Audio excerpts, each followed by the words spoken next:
নমস্কার, বিলোর বিলে আবার আপনাদের সকলকে স্বাগত জানাই। আজকে আবার আমাদের সঙ্গে হেডিংলে থেকে আহ, রয়েছেন সন্দীপন ব্যানার্জি। সন্দীপন, প্রথম দিনে খেলা শেষ ভারত বনাম ইংল্যান্ড টেস্ট সিরিজে, এবং আবার একটা 20শে জুন সৌরভ গাঙ্গুলি, রাহুল দ্রাবিড়, বিরাট কোহলির পর আরো একজন ভারতীয় ব্যাটারের টেস্ট অভিষেক হলো 20শে জুন। এবং তারপরে আহ ভারতীয়রা যথেষ্ট ভালো ব্যাটিং করলেন।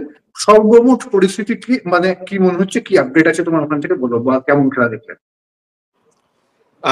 প্রথম দিন মানে কি বলবো, মানে এই ম্যাচটাকে বলা হচ্ছিল মানে ভারতীয় ক্রিকেটের একটা নতুন টেস্ট ক্রিকেট একটা নতুন অধ্যায়ের সূচনা।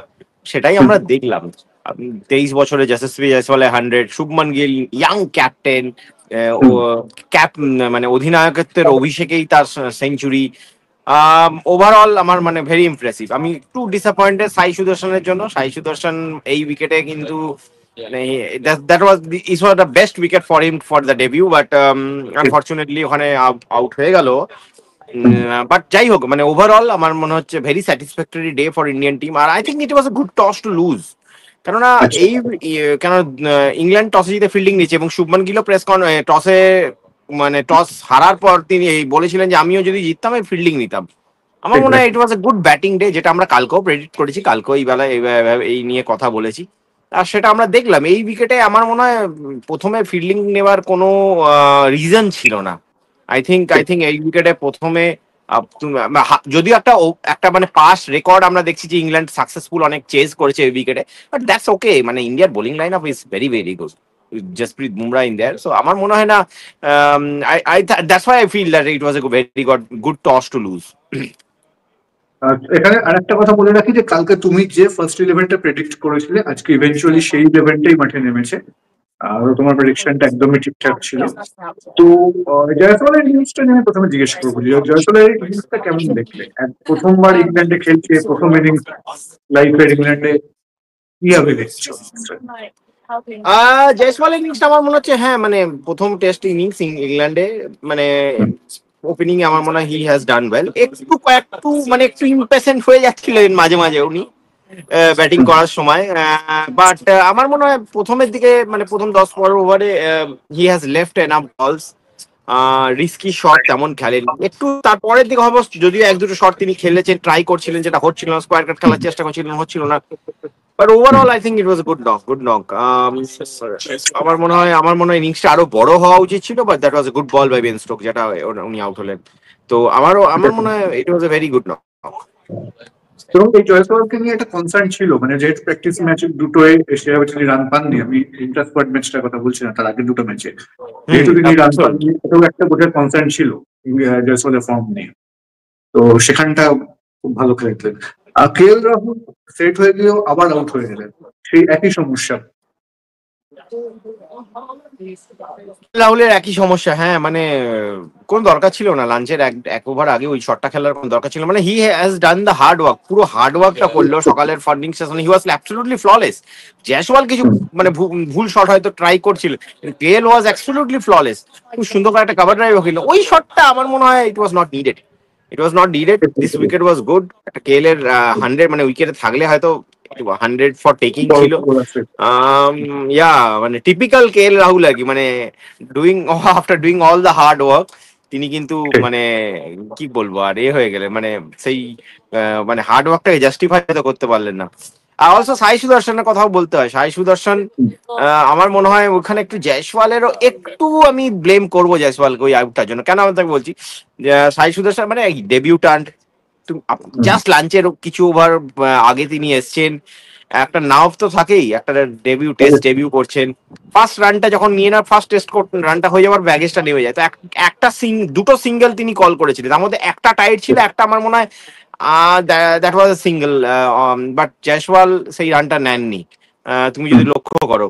আর ওটাই লাস্ট ওভার ছিল বেসিক্যালি। তো ওইখানে আমার মনে হয় যদি একটু Jaiswal being a senior partner একটু হেল্প করতো নিজের ইয়াং পার্টনারকে, তাহলে বেটার হতো।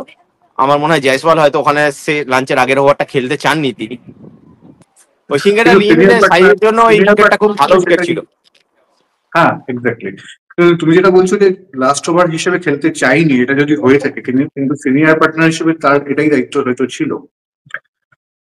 হ্যাঁ, এবার মানে তোমাকে জিজ্ঞেস আউটসাইড থেকে করবো। আমাদের প্রেস বক্স থেকে দেখে তো তাই মনে হলো, মানে he was exactly, very reluctant to take that single. Exactly.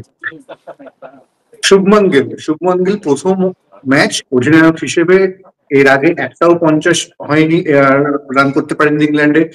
ডাহা ব্যর্থ, মানে এর আগে যে সফরে তিনি এসেছিলেন অ্যাভারেজ বোধ হয় 14 মতো, সেই জায়গা থেকে অধিনায়ক হয়েছেন, একটা টেস্টটাকে বাদ গেছেন।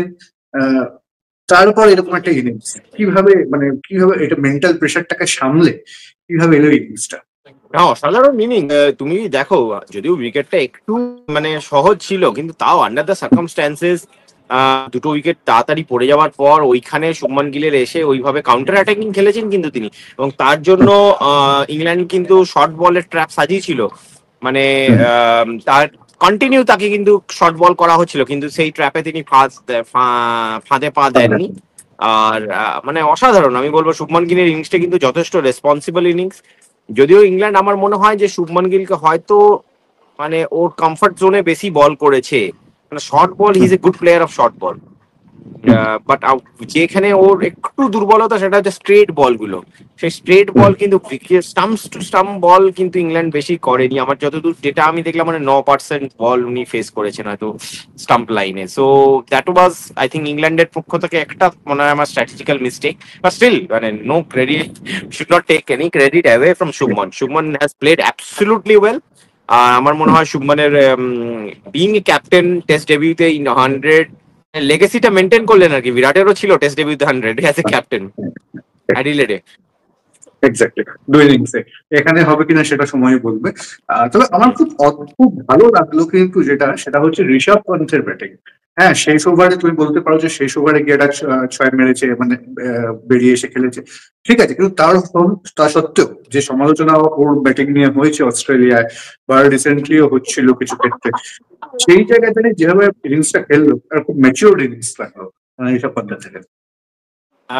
ম্যাচিওর ইনিংস, হ্যাঁ, but again he has taken his chances, right? মানে তুমি যদি দেখো তুমি ইনিংস নামার পরেই দ্বিতীয় না তৃতীয় বলে স্টেপ আউট করেছে লাস্ট ওভারে গিয়ে। হ্যাঁ, ওই শটটাই যদি ভুল খেলা হয়ে যেত, ওই শটটা যখন তখন যদি কিন্তু ঋষভ পন্থ কোথায় আউট হয়তো হয়ে যেতেন, তখনই কিন্তু ক্রিটিসিজম হতো। তো Rishabh Pant is like that only, right? যখন ইটস কামস অফ আমরা বলি হোয়াট এর শট, আর যখন হয় না তাহলে মেলবোর্নে যেমন ক্রিটিসিজম হয়েছিল স্টুপিড স্টুপিড স্টুপিড। বাট হ্যাঁ, মানে আমার খুব মানে শটটা দেখে সেকেন্ড বলে যখন তিনি স্টেপ আউট করে নামার পরেই যখন স্টেপ আউট করে ওই শটটা মারলেন স্ট্রেটে, তখন আমার কথা মনে পড়ে গেল যে প্রেস কনফারেন্সে ওনাকে জিজ্ঞেস করা হয়েছিল যে আপনি এখন এই টিমের একজন সিনিয়র মেম্বার, রেসপন্সিবিলিটি কিভাবে নেবেন, তখন তিনি হেসেছিলেন। সেটা কিন্তু আমরা যেটা দেখলাম, মানে ইটস লাইক এ পোয়েটিক, কি বলবো আর, মানে খুব ইন্টারেস্টিং আর কি হলো। মানে যাই হোক, মানে এইটা কিন্তু একটা মেসেজ ভারতীয় দলের পক্ষ থেকে, মানে টেস্ট দলের পক্ষ। আমি যে কোয়েশ্চেনটা যশস্বীকেও করলাম প্রেস কনফারেন্সে, যে এই টেস্টটাকে ধরা হচ্ছে যে ভারতীয় টেস্ট ক্রিকেটের একটা নতুন অধ্যায় সূচনা হচ্ছে। তো এই ধরনের খেলা day one of A test match, after টসে হারার পরে এই ধরনের যে একটা ইনিংস, যে আমাদের যশস্বী 23 বছর বয়সী, তার 100, সুমনের বিং এ ক্যাপ্টেন সি ডেবিউতে 100, একটা মেসেজ দিল ভারতীয় টেস্ট ক্রিকেটের ফ্যানদের এবং ওয়ার্ল্ড ওয়াইড, যে আমরাও কিন্তু মানে যেই টিমটাকে যে অতটা মানে ভাবে একটু দেখা হচ্ছিল যে উইদাউট বিরাট রোহিত কি হবে কেউ জানে না, সেটা কিন্তু একটা, this team has given a strong message to the entire cricket fraternity that we are here. Indian Test cricket is well and truly in safe hands. যদিও ইটস মানে খুব তাড়াতাড়ি কথাটা বলছি, but at least it's a good start. Absolutely. না, তবে আরেকটা জিনিস দেখো, সেটা হচ্ছে লাস্ট 7-8 মাসে ভারত যে টেস্ট গুলো হেরেছে, সেখানে কিন্তু একটা অদ্ভুত ধরনের ব্যাটিং আমরা বারবার করতে দেখেছি। সেটা মেলবোর্নের ঋষভকে বলো, কোথাও অশ্বিন 27-28 রান বাকি থাকতে রিভার্স সুইপ খেলছে, সরফরাজ খান বলো, যশস্বী জয়সওয়াল, এরকম অনেক কিছু দেখেছি। কিন্তু সেখানে আজকে কিন্তু সেই রকম একটা হারাকিরি ব্যাটিং, সেই রান উঠেছে ভালো অবশ্যই, কিন্তু সেই টাইপের ব্যাটিং কিন্তু মানে সবসময় চান্স নিচ্ছে এটা কিন্তু খুব একটা দেখা যায়নি, না না না, নিয়েছে। ম্যাচিউরিটি দেখিয়েছে অনেক। মানে এই উইকেটে কিন্তু অনেক ফ্ল্যাট উইকেট ছিল এবং অনেক শর্ট কিন্তু আমার মনে হয় তারা মানে খেললেও খেলতে পারতো। ন্যাচারাল ইনস্টিংক্ট যদি আমি বলি, তাহলে তা কিন্তু ন্যাচারাল ইনস্টিংক্টে অনেকটা কার্ভ করেছে তারা। আমার মনে হয় they have shown a lot of maturity. Jaiswal ওর ইনিংসটা নিয়ে কি বলবো? যখন উনি ইংলিশটা নিয়ে বললেন যে মানে ইংলিশ কন্ডিশনে মনে হচ্ছে টাফ নয়, কিন্তু টাফ আমার জন্য, মানে ডিফিকাল্ট তো ছিলই প্রথমে সকালবেলার এই নেগোশিয়েট করাটা সব থেকে টাফ ছিল নিউ বলটা। তো ওভারঅল আমার মনে হয় যে আমার মানে জয়সওয়াল ওয়াজ ভেরি স্যাটিসফাইড, যদিও it should have been A daddy 100। আমার যেটা মনে হয় এই উইকেটে it should have been A daddy 100। Unfortunately ওইখানে ওই বলটা I think it was good ball, but Jaiswal মনে হয় মনে মনে খুব একটু ডিসঅ্যাপয়েন্টেড, কারণ জয়সওয়ালে তুমি যদি দেখো যে 100 গুলো করে সেগুলো কিন্তু মেনলি ড্যাডি 100ই হয়। আই হোপ যে শুভমানের ইনিংসটা লম্বা হবে, মানে ভারত এখানে আমার মনে হয় যেই স্টার্টটা পাওয়ার পরে মিনিমাম আমি 550 চাইছি মিনিমাম। আর একটা হ্যাঁ, প্রেডিকশনটাও আমি যদি বলি নেক্সট 2-3 দিনে কিন্তু স্ক্যাটার্ড রেন আছে, তো আচ্ছা। হুম। আজকে কিন্তু একটা সেশন একটু মেঘলা গেছে এবং এরপর তরুণ নায়ার ব্যাট করতে বাকি রয়েছেন, সঙ্গে শার্দুল ঠাকুর, জাদেজা রয়েছে। এক্স্যাক্টলি এটাই এখনো অনেক আসছে। ব্যাটিং আছে, এখনো অনেক ব্যাটিং আছে। ইন্ডিয়া এখান থেকে 250-300 রান, 300 না হলেও 250 রান 200 রান তো আরামসে করতে পারবে। বাট ওই আর কি, মানে সেক্ষেত্রে কালকে টাইমটা এখানে ফ্যাক্টর হতে চলেছে কিন্তু। প্রথম 1 ঘন্টাটা একটা ফ্যাক্টর। হ্যাঁ হ্যাঁ, টাইমটা এখানে ফ্যাক্টর হবে, কারণ যদি বৃষ্টি হয় তখন আবার, যদিও ইংল্যান্ড যেভাবে নিজেদের ক্রিকেটটা খেলে তারা কিন্তু মানে উইল গো অল আউট, মানে ইংল্যান্ডের ওপর তুমি একদম ভরসা রাখতে পারো। তো আমরা কালকে ডিসকাস করছিলাম না যে কখনো কখনো এই যে বাস বল মেন্টালিটি, মানে ওভার অ্যাগ্রেসিভ মেন্টালিটি, এটা কিন্তু ব্যাকফায়ারও করে। আজকে যেমন টস জিতে এই উইকেটে অন্য কোনো ক্যাপ্টেন হলে বা অন্য কোনো টিম হলে এখানে ব্যাটিং ফিল্ডিং নিত না, ইংল্যান্ড নিয়েছে, কারণ তারা জানে দে ক্যান চেজ, মানে they have a thought process that they can chase any target in the fourth innings. কিন্তু সেটা তো শুভমনও বললো যে শুভমনও তো ব্যাটিং বোলিং নিত। হ্যাঁ শুভমান, আমার মনে হয় শুভমান একটা হয়তো বেসিক্যালি একটু মিসরিড, মানে ও হয়তো পাস স্ট্যাটস দেখেছে অ্যান্ড অল দ্যাট, বাট আগে যদি নিত আমার মনে হয় ওটা মিসরিড করা হতো কন্ডিশনকে, আচ্ছা আচ্ছা। Specially with the rain predicted in the next few days. Okay, আমি ইংল্যান্ডের বোলিংটা নিয়ে একটু তোমাকে জিজ্ঞেস করবো। আজকে যে ভারতের ব্যাটারদের তো অবশ্যই কৃতিত্ব রয়েছে, তাদের কৃতিত্বকে কোনোভাবে ছোট করার জায়গা নেই, কিন্তু ইংলিশ বোলিংটাই কেমন দেখলে? কোথাও কি মনে হলো যে অ্যাজ এ ইউনিট ইংলিশ বোলিংটা একটু উইক? না, অনেকটাই উইক। আমি ইংল্যান্ডে এটা আমার তৃতীয় অথবা চতুর্থ টেস্ট সিরিজ আমি কভার করছি, তৃতীয় আমার চতুর্থ। এত উইক ইংলিশ বোলিং অ্যাটাক কিন্তু আমি দেখিনি এর আগে। আম, ইংল্যান্ড আমার মনে হয়েছে মানে ওদের they were searching for the length, তারা লেন্থ খুঁজে পাচ্ছিল না। আলটা মানে ওভার অ্যাগ্রেসিভলি শর্ট বল করছিল, যেটা দরকার ছিল না। কনসিস্টেন্টলি একটা লেন্থে কিন্তু তারা বল করে যায়নি। তুমি যদি তাদের লেন্থ বলের যদি পিচ ম্যাপ দেখো, they were scattered all around. আমার মনে হয় বেন স্টোকস ছাড়া, Ben Stokes was the best, their best bowler for the day, মানে এটা নিয়ে কোনো ডাউট নেই, কিন্তু বেন স্টোকস ছাড়া বাকি কারুর থেকে কিন্তু আমরা সেই ডিসিপ্লিনটা দেখলাম না। ইভেন ক্রিস ওকস, যাকে মনে করা হচ্ছিল যে ইংলিশ বোলিং লাইন আপে স্পিয়ার হেড করবেন তিনি, তার কাছ থেকেও কিন্তু সেই ডিসিপ্লিনটা মিসিং ছিল আজকে। আচ্ছা, ঠিক ঠিক একদম। আর একটা শেষ প্রশ্ন, সেটা হচ্ছে তোমার আজকে ভারতীয় টিম বা যে প্রেস কনফারেন্স হলো সেখান থেকে কিছু বুঝলে যে ভারত এই জায়গাটা থেকে ফার্স্ট ইনিংস স্কোরটাকে কোথায় দিচ্ছে? না, তারা বললে যতটা আমরা স্ট্রেচ করতে পারি ততটা করব। আচ্ছা, ওকে। অনেক ধন্যবাদ সন্দীপন ধন্যবাদ। আমাদের সঙ্গে থাকার জন্য। কালকে ম্যাচের পর আবার তোমার সঙ্গে দেখা হবে। অ্যাবসলিউটলি। রেকর্ডিং অফ করছি। তোমার